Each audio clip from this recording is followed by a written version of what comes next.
nicely.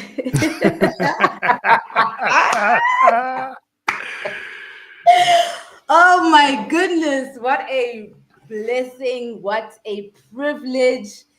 I've been bragging since last week that we've got an international guest on Moya tonight.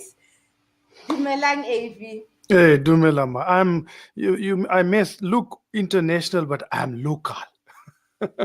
Oh, are you local? Local in what sense? I never left Africa. Africa has been part of my heart, especially Southern Africa. Even though I live abroad, but you see, there are two bodies. One is your spiritual body, and then physical body. Spiritually, I'm still in Africa. Oh, I'm so looking forward to this very spiritual conversation, especially because, like you say, you've actually lived in both continents. So I'm sure you've seen where we marry each other. As you know, we are the indigenous people of the world and we are connected. So a lot of the things I'm sure you're going to say tonight are going to resonate with what we already do. So thank you once again for joining us. And then might just ask you to introduce yourself and what you do so that people know who we are. Uh, eh, Thank you so much, and Dumilang, to everybody who's watching your wonderful podcast. Since I got to learn about you, I started listening to your video one after another, and I was so enchanted by the freshness of the idea and your style of moderation, interacting with your guest and bringing best out of them. So I'm looking forward to this session as well. Let me just tell about myself a little bit. I come from a very, very small town in India, in the westernmost part in the state of Gujarat. There's a district called Rann of Kutch, and we have a salt flats, just like when we have in Botswana as well. So a very similar culture. Where I moved to Botswana, I saw the roundabout, the roundhouse with the thatched roof. Yes. That is what we grew up with in the desert. So it's a very, very similar geography, and that inspired me to understand, go deeper, and I learned Setswana and started talking to locals there. And I learned this is all just one. It is very similar where I come from. So I come from a part which could have, physically very remote, but on a very different existence or parallel universe. It is still has that connection without people acknowledging it or realizing it. And that's where that was the changing time of my life. It changed my entire perspective, and whatever I am today, it is of my life in Africa. For whatever time I spent there, 3 years I spent there. So then, okay, I see you've muted your mic. Oh, I would I like. thought you wanted to say Oh, something. no, no, I was listening. I was listening. No, I just want to continue and finish up my introduction, saying that, Mm. I've been lived. I lived in Southeast Asia. I started my career with various international UN organizations, United Nations. So I lived in Southeast Asia, and I traveled extensively from Japan to Nepal. Then after, I lived in Southern Africa, where I traveled almost all the Southern African countries and also some parts of the East Africa. And after that, I moved to United States, and I started working for 3 years in the Caribbean region, where Indian and African diaspora come together and created a shared culture. So I'm talking about the countries like Suriname, Guyana, Belize. And I got so lucky to be surrounded by amazing people I have met throughout my journey, living and working on 3 to 4 continents. I have traveled more than 50 countries, and especially I have interacted with a lot of indigenous tribes and population. And that has changed my entire outlook towards this society, this universe, and who am I. So it helped me to discover myself. So I will tell you more about what has been that discovery, how it had unfolded, and what played an essential role. And most importantly, if you are an aspiring youth, if you are trying to leave a mark in your society, you want to contribute positively, what Indian and African culture can teach you that you can carry with you into this time? So, as you say, you've traveled extensively and dealt with a lot of indigenous communities. Can you now start unpacking spirituality? What links us? What is it that you say that you learned? We are just going to listen, sit back and listen. Thank you so much. I would like to keep it also interactive. If you have more question or you want to add into it, please feel free. So it's a collective shared journey. It's like Ubuntu philosophy. It is not an isolation. So we are all because there are others. Okay. It's a very basic, simple principle. It is not about if you believe in God, if you believe in some superpower, jalo le jalo. None of those things doesn't matter. At the end of the day, you are because there has been people before you. Now that is the fundamental lesson which African and Indian culture teach you. Never forget your ancestors. Now let me ask you one thing. You may believe in God or you not. So a lot of people believe that God created human being, but there are also many people who may not believe that. But there will be no one who cannot believe that they are there because of their ancestors. So your faith in your ancestors is very scientific. It is not artificial. It is not informed by some scripture, some books, or somebody's enlightened dream. Let me just give a benefit of doubt. All the religions have probably emerged from an enlightened dream. It is Dream is a very individual thing. It may happen to you, may not happen to me. But the reality of our common ancestors is not a dream.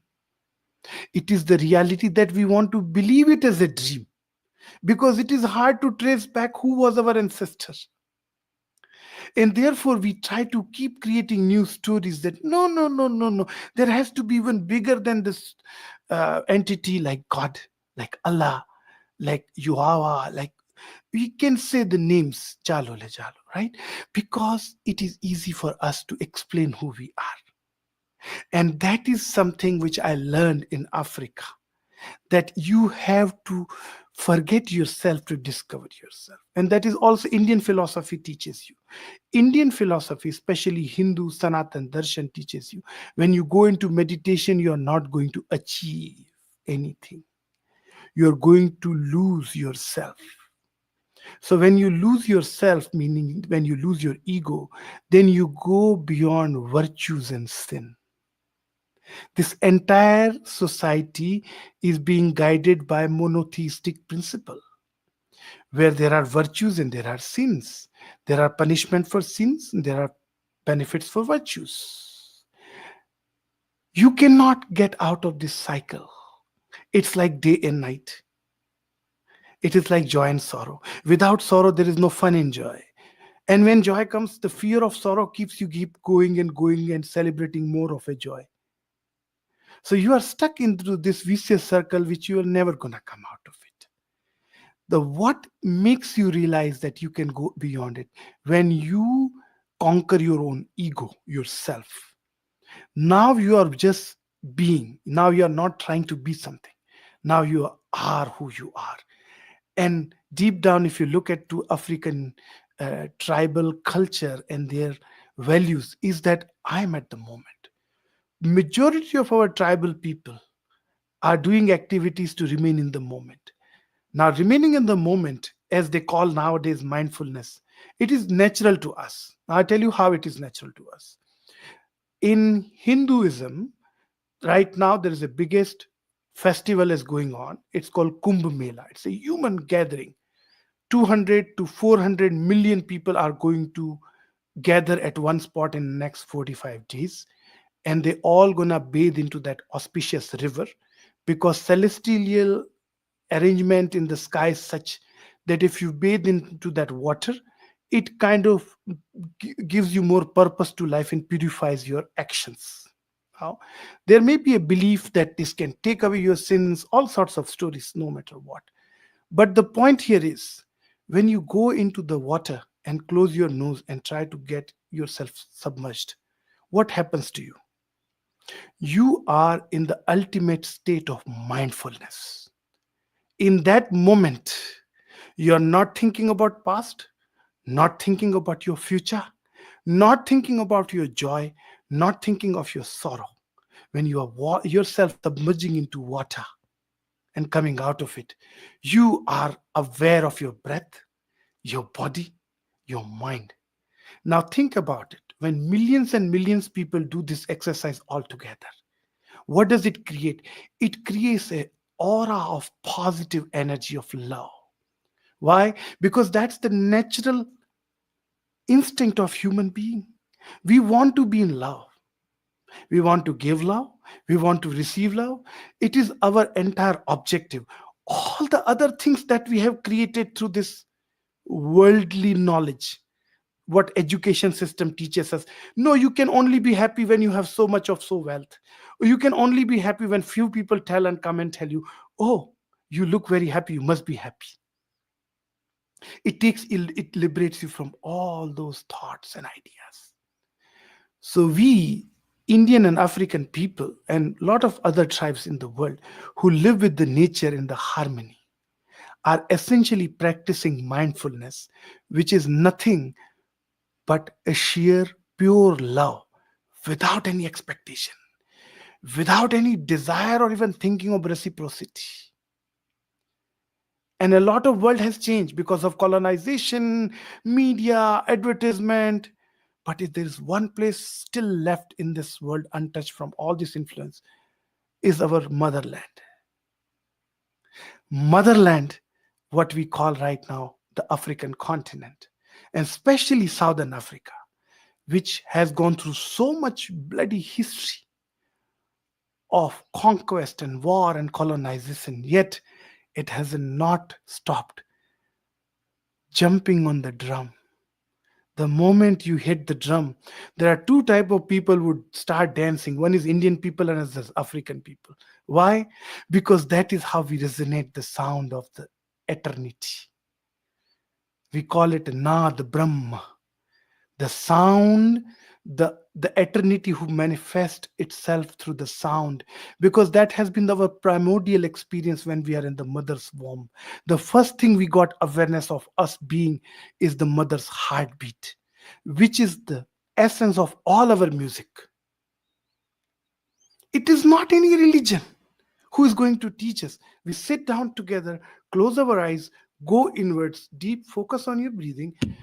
Just focus on your breathing, and then you find a rhythm. Your mind starts finding a rhythm, because that is how you experience the eternity. So that is second lesson our culture, shared culture, Indian and African culture teaches you to be in the moment, to be joyful. And the third lesson it teaches you that this life is not about only you. You are not only you. You are a collective being in this vast ocean. Just like a wave in the ocean may be different, but it is still part of the ocean. As wave emerges, it goes back to the ocean. Ocean is constant. Waves are temporal expression of the ocean. So expression cannot be detached from the eternity. Expression is part of the eternity. We as individual, you, Mamiya, me, are expression of this collective being. Now saying that thing on intellectually, it's easier. Realizing that deep down and keeping that awareness constantly, that is where Yoga Sutra, the yoga principle, comes in, which Indian philosophy has given. The today's popular yoga, what we see by stretching certain body limbs, I'm sure a lot of us have indulged into yoga practices. It is just a friction, small particle of this entire framework of Yoga Sutra.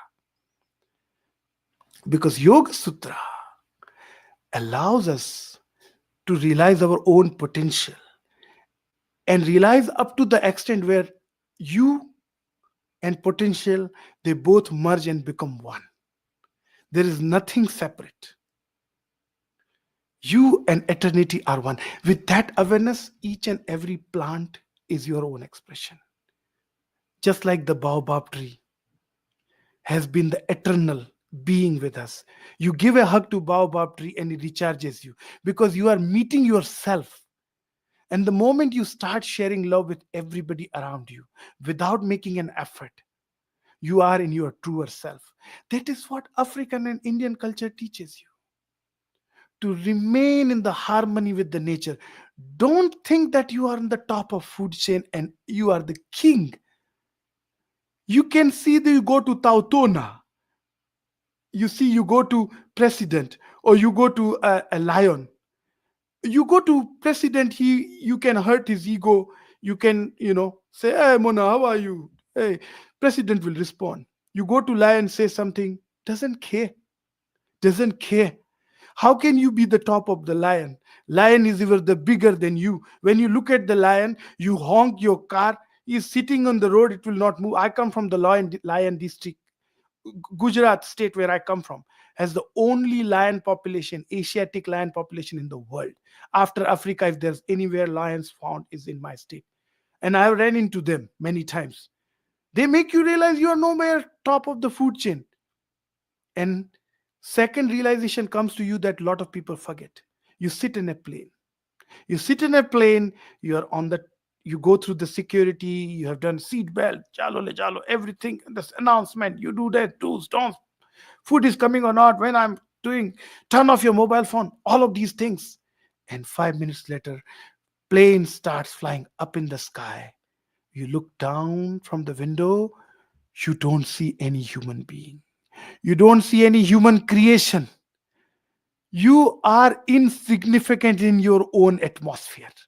That is when you realize that what a small, small, mini flash in the pan we are. And we think that we are on the top of food chain. So that is the third thing that Indian and African culture teaches us, that to be in the harmony and do not think that you are on the top. You are because everybody else. I will just stop right now and I'll let you have any comments or feedback you want to make. Okay, I also want to let the audience know that you guys can throw in your questions in the comment section. We will put them up for AV. Okay, so now you spoke about dark and night, right? Dark and light. And a lot of the time we struggle with our shadow selves. We don't want to own up to it. Um, you think that you're supposed to be a certain way. So can we unpack that a little bit more, as well as the moment of mindfulness and the comparison to the womb and going underwater and how everything comes together? Thank you very much for our body is, according to the Hindu darshan. Darshan means philosophy. We call it darshan because it is not just there are Sanskrit non-translatable. So the difference between philosophy is that you are using your intellect to contemplate on ideas which are abstract. When you say darshan, darshan means you have seen and experienced through your senses of the idea and you realize that is the truth. So philosophy is a mind and darshan is the realization of the idea. Okay. So Hindu darshan says that we are made of five elements. And what are these five elements? One element is fire. Second is earth. Third is water. Fourth is air. And fifth is emptiness, nothingness, sky. Nothingness is also a thing because nothing comes out of the nothing. So if there is a thing, there has to be nothing. And therefore, nothing becomes part of the thing. You see, these are two inseparable things, yet they have their own role to play. So these are five elements they created. Then it says that there are four expressions that guide us. What are these four feelings or expressions that guide us? One is hunger, food. Second is our desire to procreate, sex. Third is our desire to rest, sleep. And fourth is our experience of fear. All these four things are the reason whatever we are doing from morning to night, even when we are awake or sleeping. We are not beyond these four things. We are made from five elements, and four things guide us. Now, these four things are our superficial experiences because our body has multiple layers. The layer which right now, what we have, the physical experience that I'm looking at you, you're looking at me. There is another being between me and you, is that the spiritual connection which comes from my spiritual body to your spiritual body. And that is when your presence, your smile makes me happy. Your sad face will make me sad, genuinely sad, not because you're sad that's why I have to pretend that I'm sad. Oh, I'm sorry. No, no, no, no. That is our spiritual connection. And the third layer of body is the eternal connection, that whether we realize it or not, it's there. Spiritual connection, we can go deeper and realize it. The third layer, we can only realize it when we liberate ourselves from the physical idea, also the spiritual idea, when there is absolute nothingness. And for that, the starting point our ancestor has told that it's through focusing on our breath and listening to the sounds. These are two ways to go deeper spiritually. Once you go deeper and spiritually, when you are now spiritually enriched, now you're hungry that there may be some further elements of realization to go to.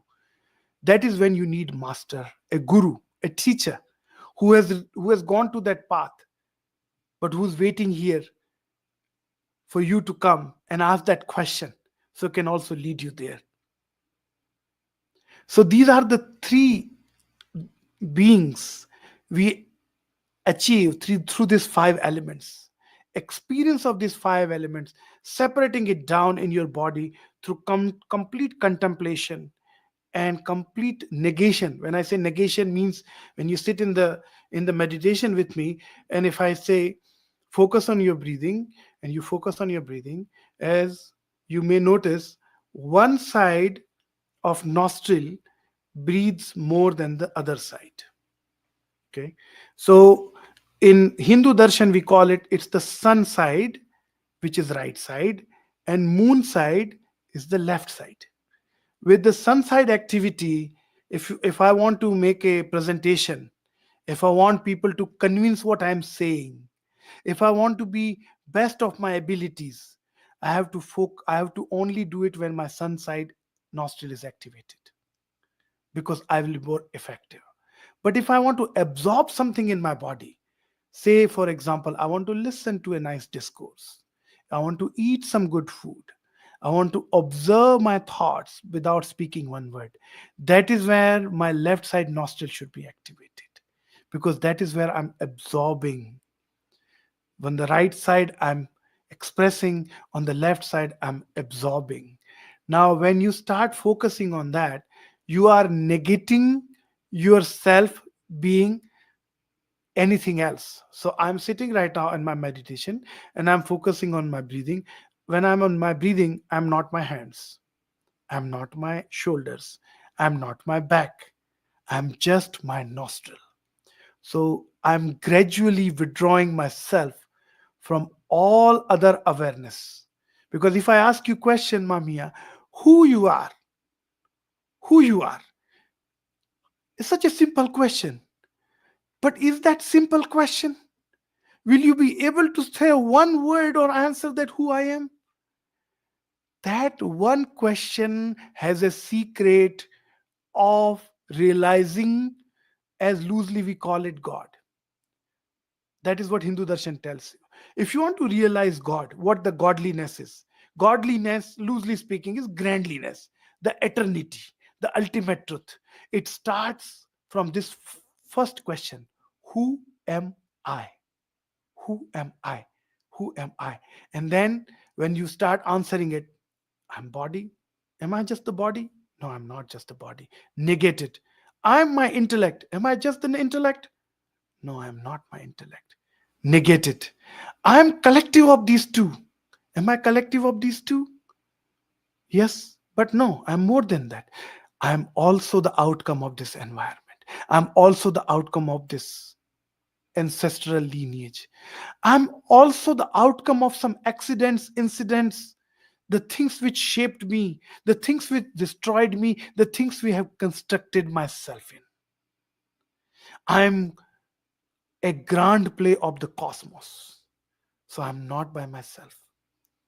Now, when you start keeping your eyes closed and focus on your breathing, and you keep asking this question, with every inhale, you ask that question: who am I? And exhale, you experience what you answer yourself. Then you ask yourself again.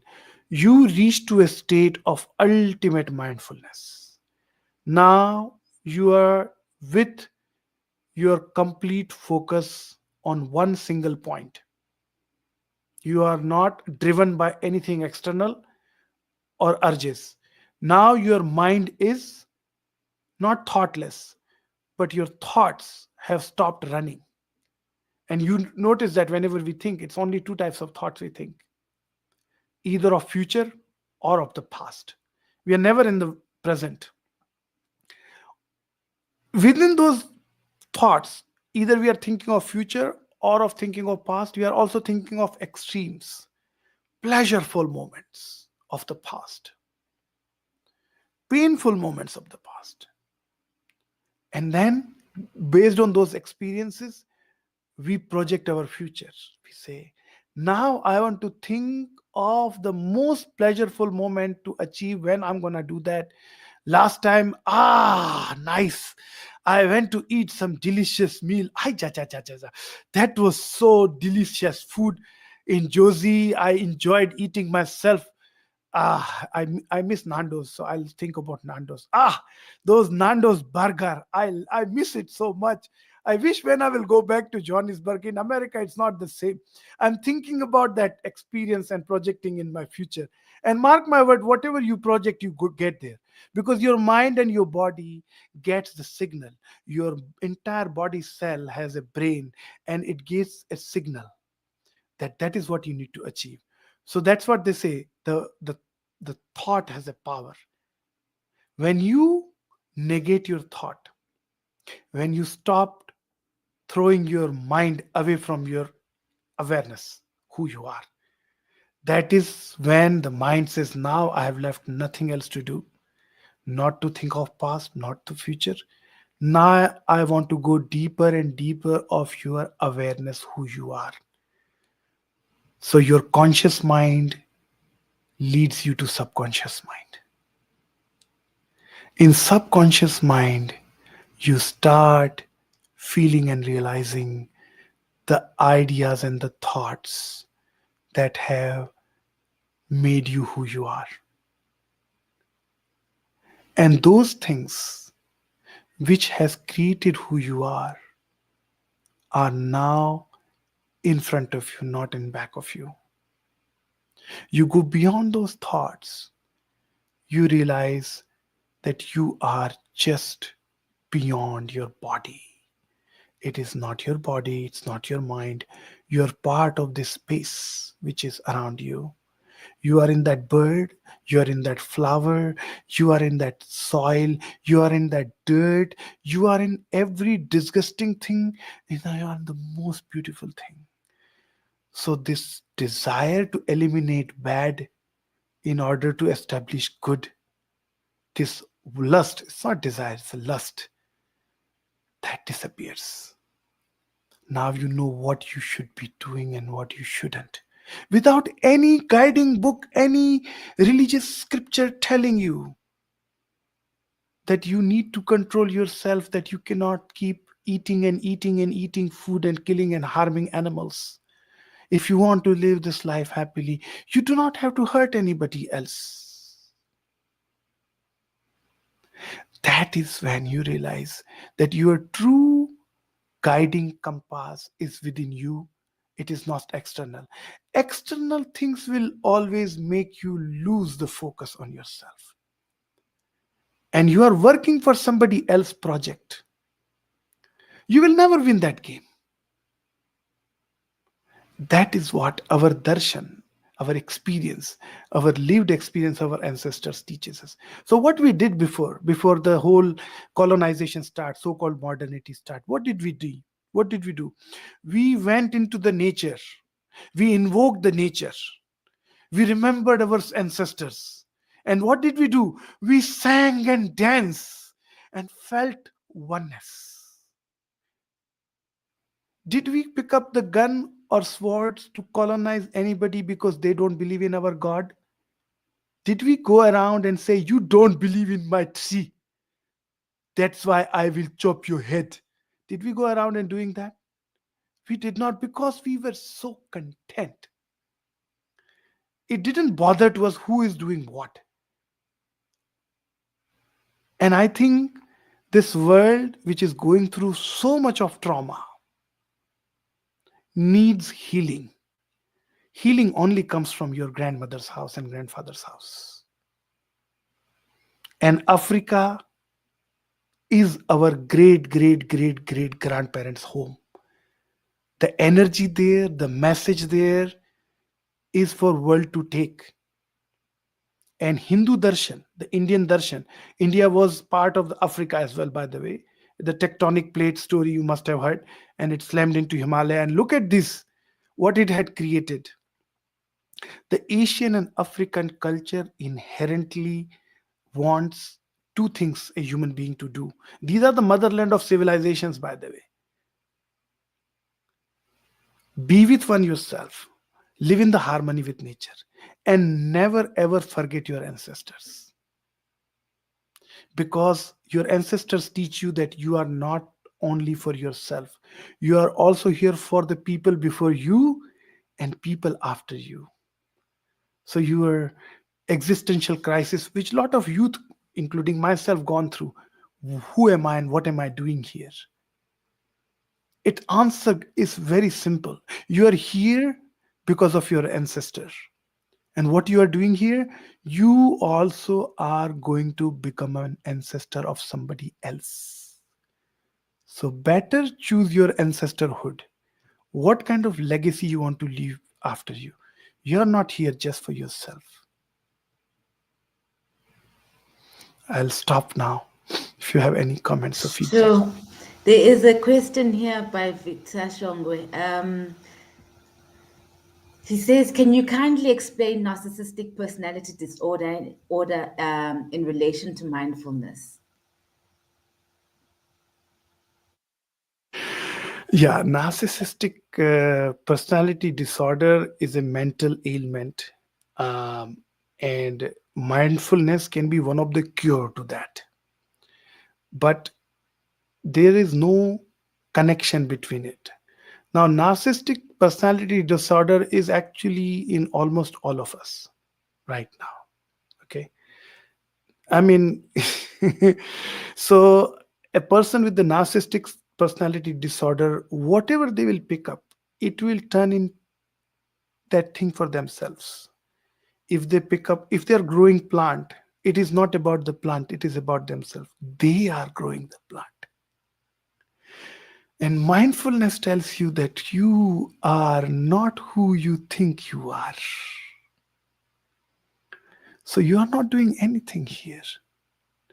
So whomsoever thinks that narcissism and mindfulness are linked are basically narcissistic themselves.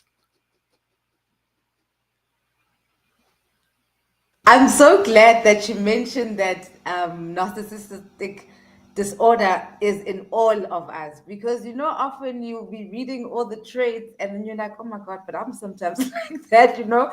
And and I think what the question also is about, is what do we do with our wounded selves? I mean, are there parts of us that need to heal, or is this dark and light just part of? So, wounded self. What is the biggest pain in the world? The biggest pain in the world is the pain I am experiencing. You may have lost your limb, but a splinter has stuck, a wood splinter has stuck in my finger. I will have no time or energy to look into you and share the empathy with you. I am more focused because this is my biggest problem. So, wounded self is the self that sees itself wounded. That is the first thing. Because I am hurt. This is the biggest wound. All the other problem in the world are secondary. This is my major problem. How do I heal it? There are bigger wounds than the physical wound, which are our mental wounds. And that can happen in very small little things. If I am a child and if I have a sibling, and as a child, somehow I felt very strongly that my parents love me less and my siblings get more love. I have wounded myself. It has gone to my subconscious, and the whole life till journey goes and goes and goes, things get layered on each other and each other becomes like a snowball. I don't even realize that why my irritable behavior, when I just constantly feel insecure, when I'm craving for attention, when I'm feeling that I am not being regarded, my opinions are not being heard, my needs are not being satisfied, I am continuously being targeted for my skin color, my identity, my language, all these things. When I see it happening to me, I get so sad. Now that small wound has caused me huge scars all over my body. The wound itself has to acknowledge the fact that we are all wounded. Nobody's unwounded. If you are in the life, there'll be wear and tear. We are not free from wear and tear. If you were wear and tear free, one day you go out and you will see the pain and sorrow around you. You will get so sad that you will become Gautama the Buddha. You know the story of Buddha. Buddha was born in a very rich king's home as a prince. And when he was born, a Hindu fortune, the people who look into the child's future, looking the horoscope, looked at the horoscope and said that this boy is going to abandon your kingdom. He's going to withdraw himself from the worldly life and become an ascetic. Now, father, such a big king of India, realized that if I lose my only son, who's going to run my kingdom? So he came up with this idea. He created a special city for that. Before Gautam Buddha became Gautam Buddha, his name was Siddhartha. He created entire city for Siddhartha. He got the most beautiful princess available in the entire India, Asia and Africa subcontinent. By the way, Asia and Africa, I mean, we call it different, but it had been 1,000 years of relationship, intermarriages and pilgrimage. We have done a lot. So it's a totally different story, and I would love to touch upon that on some other day. But the person found all over the world this most beautiful princess they found to marry him. Then he created this entire city where there was no one old in the entire city. Everybody was young, good looking, fit. There was no dearth of worldly pleasure. Enough food, best of the best wines, fruits, beautiful swans, you name it. You imagine of our ancestral imagination of heaven. That was the city created for him. So one day Siddhartha felt like, I want to go out of a city and just take a little ride. So he asked his charioteer that, can you take me around out of the city and see what is it outside? As soon as he went outside, he saw an old frail man walking, barely able to walk, holding his stick. Siddhartha had never seen an old man in his life. He got so shocked he asked his charioteer, "Who is this guy? What has happened to him? Can we help him?" Charioteer said, "You cannot help him. This is life. This is what happens when we get older." Siddhartha was so shocked he couldn't say one word. He said, "Let's move on." Second sight, he sees a dead body being carried by four people on their shoulders. Siddhartha says, "What is this?" Charioteer said, "This is called death. That happens to every human being." He was so shaken up by that very sight. Overnight, he left his wife and child sleeping in the palace, and he left. He left the palace, went inside the forest, and went deeper inside him to find the answers to the question that why there are sorrows. That was his question. Why are there sorrows in this world? If the love and happiness is everything good, why don't we have that? And why do we have sorrow? Look at this primordial question he asked, which a lot of people don't ask. If the moment we start asking this primordial basic question, we will be able to cure a lot of our problems. He asked this question, why there are sorrows, and he went deep and deep and deep and deep, came out enlightened Gautama, the Buddha. And the answer is that we are the reason for why the sorrow and joy have exist. So pain and suffering, there are two different things. You may be in a pain, but you can detach your suffering from the pain by going within yourself and understanding the difference between suffering and pain. If you be observant of the painful moment, you are not complaining.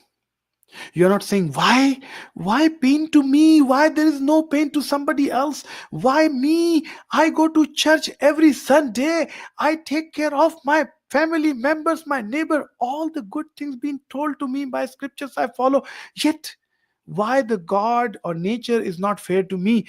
Because that me is the reason of the pain. And that was Gautama Buddha's theory. Was he realized that the entire origin of sorrow and joy is from yourself. So wounded self has to go deeper in their self and look into the reason why you feel wounded. What is it? And start with this one practice. My spiritual teacher, where I do meditation practice daily, she teaches me. She's based in India, an enlightened soul. She tells me that go deeper inside you. And I want a lot of your viewers, if you want to try this, please do try this little small technique. It will help you greatly. Close your eyes, back straight upright position, vertebrae upright, right? Focus on your breathing. Make sure you're breathing from the right nostril, and then focus and figure out which nostril is active. Left nostril. Just focus, don't do anything. And now start thinking of all the people who have wronged you. Go deeper. Any moment where you felt sad, hurt because somebody said something to you, somebody did something to you, go deeper. When you go deeper, you see the person who has wronged you. Now you look at the person and tell him that I'm sending you unconditional love and I forgive you for what you did to me. I forgive you for your wrongdoings.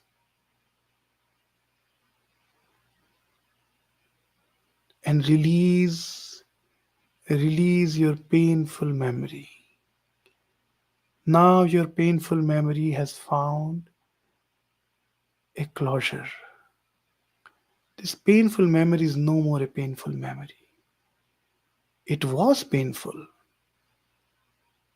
but you put a closure of forgiveness. And if you think more, you realize So many people you may have hurt intentionally or unintentionally. And it's not just the people. If you hurt an animal, if you hurt a tree, if you caused some kind of environmental sin, you seek for pardon, unconditional love, and beg for pardon. Please forgive me for doing wrong thing. I want to send you unconditional love, and I don't want to hurt anyone anymore. Please forgive me, and release and release. Back upright position. Concentrate on your breathing. Mouth closed. Only nostrils. Slowly open your eyes and come back.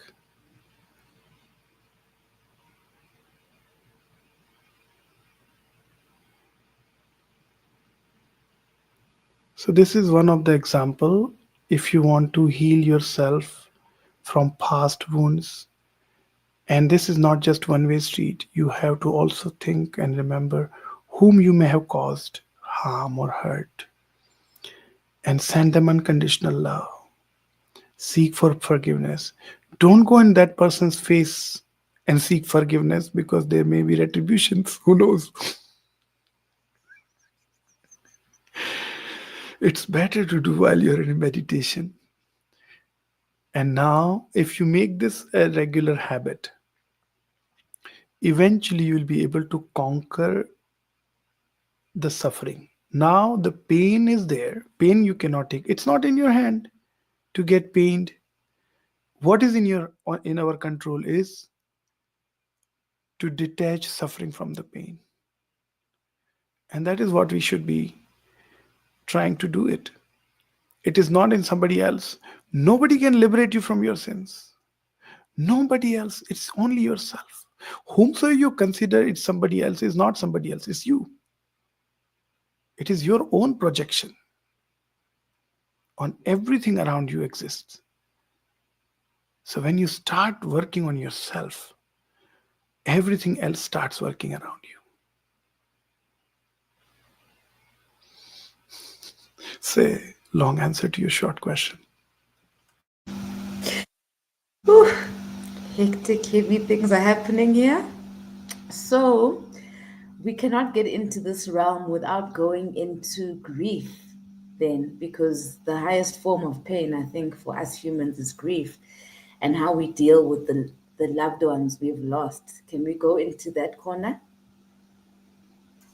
Very good question. This is such a beautiful uh, conversation I'm having today, and I'm so lucky that I got to meet you by sheer luck chance. My biggest fear right now, or for many months, it's less now, but for many months have been, what would happen when my parents will leave the world? You know, because I'm so attached to them. They are who I am because of what they are. Okay, they are my gurus. They are my teachers. They are my guiding soul. They are my best friends. Everything. Okay, that idea itself was so grieving to me. It was binding me so much that I was not able to appreciate anything around me. I was not able to even acknowledge the fact that this world is transient. Is nothing stays here forever. Fact is hard pill, and therefore we need the sugar coating of fictions to gulp it down. So we live in a cocktail of fact and fiction. But sometimes we are married to our fiction so much that we want to deny the fact. And that is where our sorrows, pain, and ultimate grief comes in. My ancestors, who are responsible for who I am, my dear ones, how they lived, through the famines of India, to the diseases, to the harsh winters and weather, and they kept their offspring safe. That offspring did the same thing to their offspring. And as a result of that, I am here talking to you. Your ancestors and my ancestors do not exist. We don't grieve of them. We remember them, we celebrate them worldwide. You know, there is a festival called Dias de Muertos in Mexico, the Day of the Dead, right? It is the same day where the watered down, fancy pop version is called Halloween. It is the same thing. You're remembering your dads. You're remembering their form of skeleton, ghost, and similar time. October, November is the season. Around that time, this thing comes. October mainly. Is the same time in India we celebrate. Uh, it's an we are observing. We don't celebrate as such, but we observe Shraddh. Shraddha means that we are offering to the nature our through our prayers, our sacrifices for our ancestors. So if my grandmother, my grandfather have been passed away, are they dead? Every year around this time, I would perform a ritual, invoke the nature, and then I make some food which I will feed to a good human being or a poor person, a dog, a crow, a cow, because these are the, we also believe that the lot of our incarnation can happen in the form of animals too. So all these animals who are around us and they come to our house, there is a belief that the spirit of our ancestor is visiting us in that form. When we do that, we acknowledge the fact this life is an eternal circle. It never stops. So what is there to keep grief and what is there to keep joy? These are all temporal things. This shall pass. Just like the time before grief. The time before grief never lasted. That's why the grief came. Now the time after grief will also come. The awareness of your eternal circle of life keeps us under check from getting carried away from the grief. Being in grief is very normal, it is not abnormal. Remaining in the grief and not seeing anything beyond that, it is abnormal, because that is not what nature wants you to do. Nature wants you to move on. The more you move, the better the healing starts.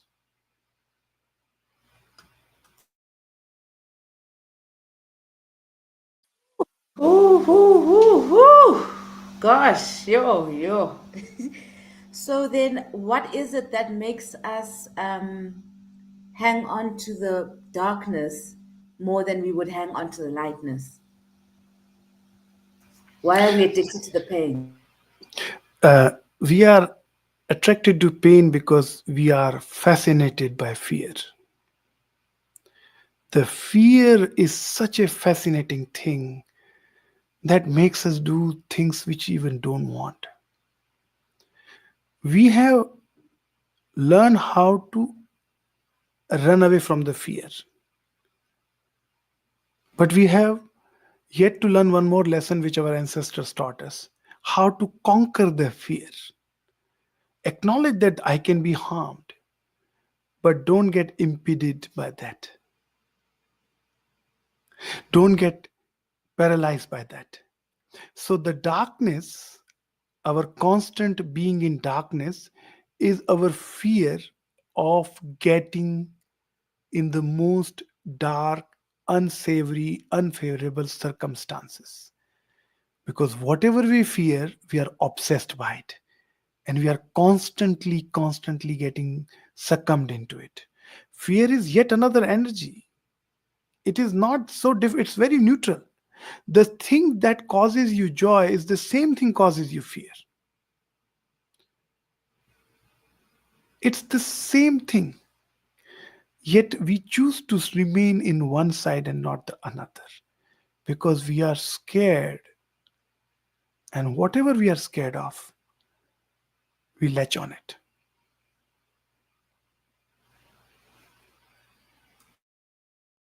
Hey, it's hard to be a human being, hey? Yo, yo, yo, yo.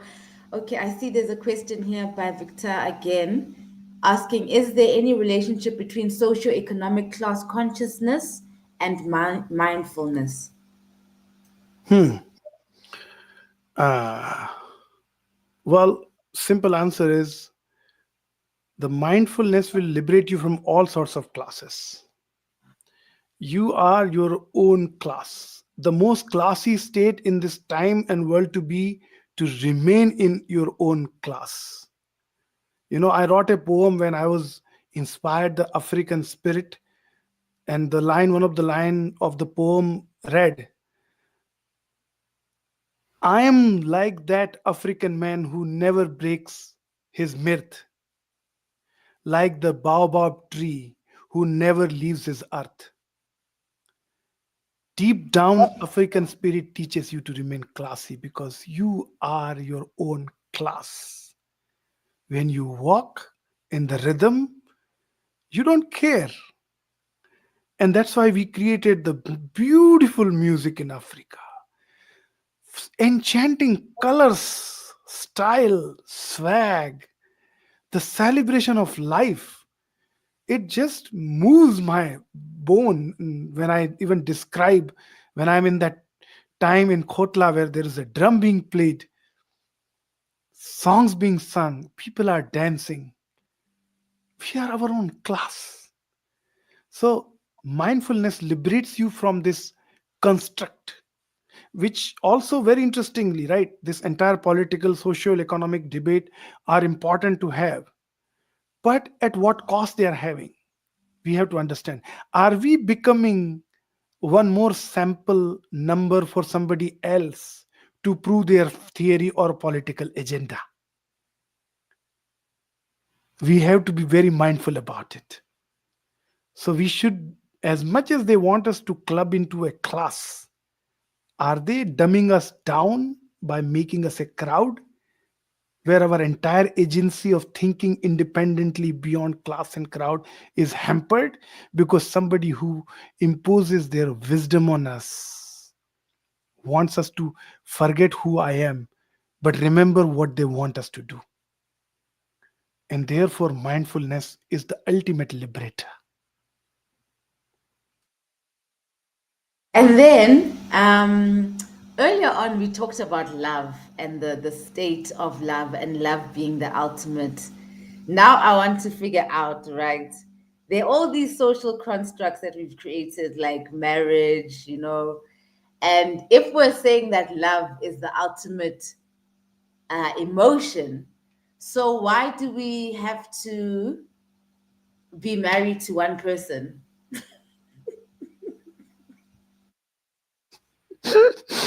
When you're gonna put me in a big, big trouble. Why? What is this? And whatever answer I give, it's gonna be ja, ja, ja, ja, ja.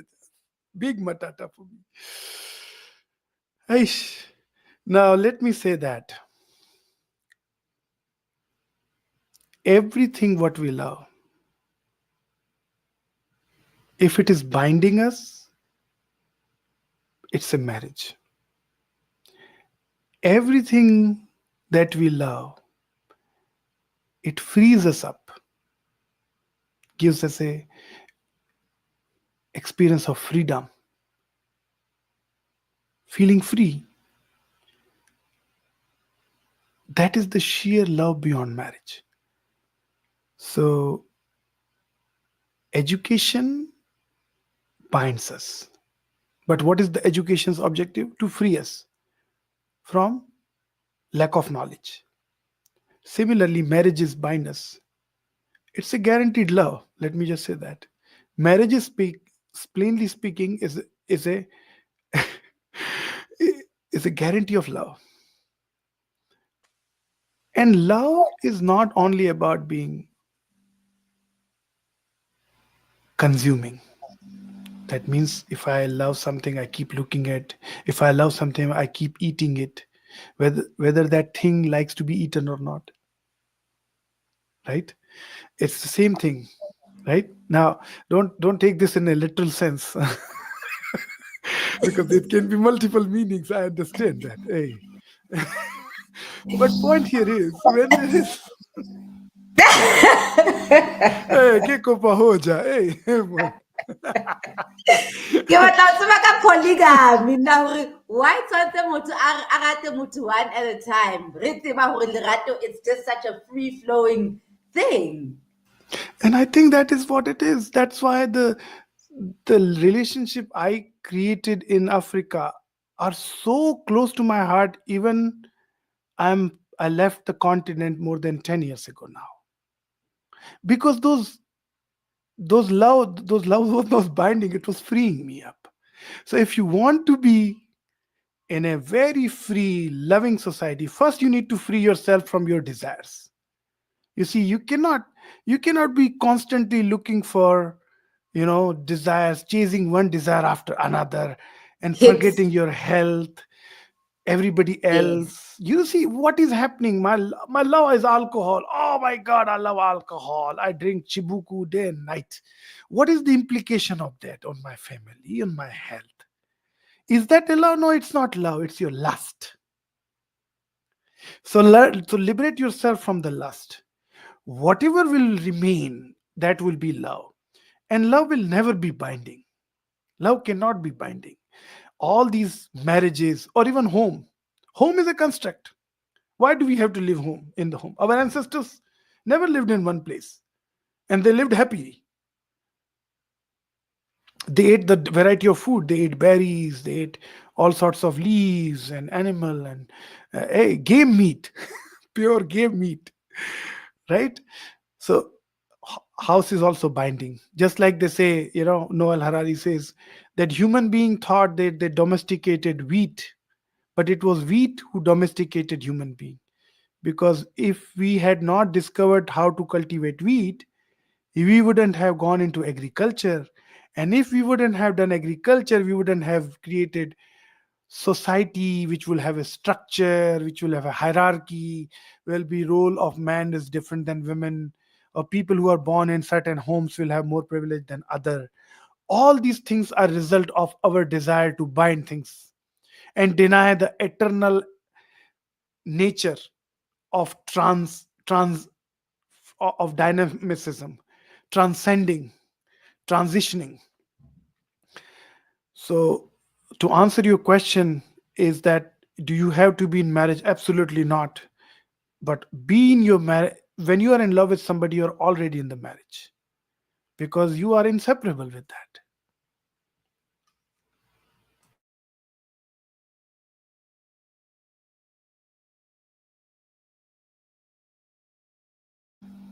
My mic was off there. Are there any more questions from the audience, please? We've had such a beautiful, beautiful conversation, AV. Oh my gosh. And I know this is not the last time because we have to take it in chunks so that we can unpack. You've given us so, so, so much. I can't think of anything else at the top of my head because you've already given me the dark, the night. You've given me about why we're addicted to pain. You've given us about where love and what contentment is. You've given us tools even to deal with our shadow sides and to work with forgiveness. So you've given us actually a lot. So thank you so much. Bless you. And wow, we can't wait to come to India and like feed off some more of you and the places that you'll take us to. I don't know if there's any parting shots you want to give us. I would love to connect with you all, especially with you. And we is the reason why we are here. There is a karmic connection. In a parallel universe, there are karmic energies that flow and that puts people together. So I really want to admire, appreciate, and just love, be in love with you all, and experience this beautiful gift of life which is bestowed upon by the universe. Isn't that awesome to be alive. So every single morning I wake up and I do a basic thing. And a lot of you, I want to tell you that I was not the same guy a year ago. Year ago, I was having so much. I, by the way, live in United States now. I don't live in America. Sorry, I don't live in India. Um, I may live in America, but my heart is in Africa and mind is in India. Okay, and that is because I get inspiration from the people of these continents so much, and I'm so appreciative of it. The one thing I was not able to do is to be appreciative of who I am, where I am, which was causing me so much pain. So my love is Africa, but I'm not able to go there, so I feel bad. My mind is in India, but I'm not able to go there, I feel bad. Then my teacher, I met this teacher, and she trained me and said, wake up in the morning and tell to the universe like this: thank you, universe, for making me awake. I'm alive. My eyes are working, my nose is working, my ears are working, my hands are safe. I am so thankful. Just basic mundane things which we take for granted. Be mindful, aware about it. It changed my life. This 5 days I did in continuous. And for first 4 days it was like, what am I doing? What is this? Fifth day onwards I started understanding because my neurological cells started bringing me all the thoughts, all the great things that I want. See, I created a momentum in my mind when I said, thank you very much for making my life beautiful. And then I listed and I started thinking of why my life is beautiful. Now my mind's neurological, the system started working to find all the best and good ideas that makes my life and happier. The entire day I'm constantly, my mind is on that project now. So I'm very happy. Like, it's not that things have changed. Yeah? There were challenges in my life. They are still, they are. Okay, I also suffer a lot, and I mean struggle a lot. Not suffer. Suffering is gone, and pretty much I struggle a lot, but I don't complain, and I'm very happy. And every time I get a chance, I play my favorite track with my little daughter, 3 year old. We play Mariam Makeba and we sing Pata Pata and we dance and we have so much fun. So all these little things, the same child was there too. I was not able to appreciate the child because I was not happy with what I had. So this small exercise helped me a lot. Fast forward, I would invite you to experience the meditation practice that I had that has changed my life. I want us, people who are surrounded by nature, who are ancestral worship, so called, I mean, you know, the old, so called old civilizational people, like African people, Indian people, Asian people, all of us, before the modernity hit on us, we lived a very different life, very peaceful life. It wasn't a bad life because as as what we are seeing right now with all this wealth, we are still not happy. And there are people in this world, especially in Africa and India, they have nothing in their hand and they are so much happy. So obviously there is something going wrong in this world. I want us to go back and reconnect with our ancestors and our roots and to find the oneness with the nature and surrounding us. Research our ancestral practice, so-called polytheism, so-called paganism, all these things, we need to rediscover it.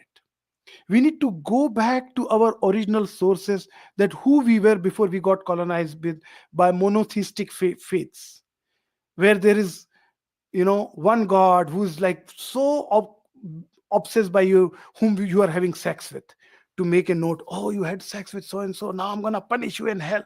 I mean, like that kind of childishness. That is the reason why we are in pain so much, because we need to get out of this and we have to reconnect with our root. And for that I found a very good mechanism called meditation, the chakra meditation, the energy sources, 7 energy sources in our body, and connecting and awakening them and trying to develop empathy, love, intelligence, and also wealth. Don't underestimate that whenever we go inwards and understand our strength and weakness, it also helps us to create wealth. It gives us a determination that we want to do. I mean, there is a reason why our people are rich, right? Despite of all the challenges, we are we are rich people because we never abandoned the idea of being happy and joyful and looking inwards. It gave us the conviction that we can achieve the impossible. It gave us freedom from fear and this artificial identity that is imposed on us, that black, that brown, that Hindu, that Muslim, that white, this and that. These are the artificial construct that has been imposed on us. And that has become a reason of our exploitation. So through meditation, we can get free from that artificial construct. And that is when we realize our true potential. So I invite you, maybe some other time we can reach out each other. We can do one-on-one session, and then we can have your community members, your family members, your friends joining us on the live stream, and we all do together. This is free for all. There's no money for this, but this has to be experienced by everyone. I was actually going to ask you, I was going to find out if you can give us group meditation sessions sometimes. That would be so amazing. I'm sure a lot more than my friends and family. The people out there also would love that. There is one last question there. Does love encompass jealousy?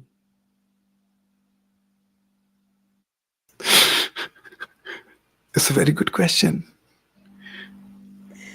It is very good. Jealousy happens when I see myself different from Mamiya's partner. Okay. If Mami had a partner, and Mami is so beautiful, and I say that I wish this woman was with me, I'm jealous. But if I see Mamiya is happy by herself and I see oneness with her, then I'm in love with Mamiya. And love has no space for jealousy because love is ultimate surrender. As we say, in your happiness resides my happiness, in your desire resides my happiness. Mamiya's desire is my desire. If I'm in love with Mamiya, I can never be jealous. I'll be liberated from this whole problem of jealousy. Oh, this meal was so fulfilling. It was so fulfilling. Thank you so, so much, Avi. Kamakho, siyabulela, siyabulela, mami iyabulela. Ke hale bahut tha, ke hale bahut tha. Guys, Yeah, I'm gonna say bye to the audience. Avi, please just stay on there. But thank you guys. Umoya Ulight, Umoya Bright. Remember to subscribe to Umoya Podcast on YouTube for more of this amazing content. Ha ha ha ha ha.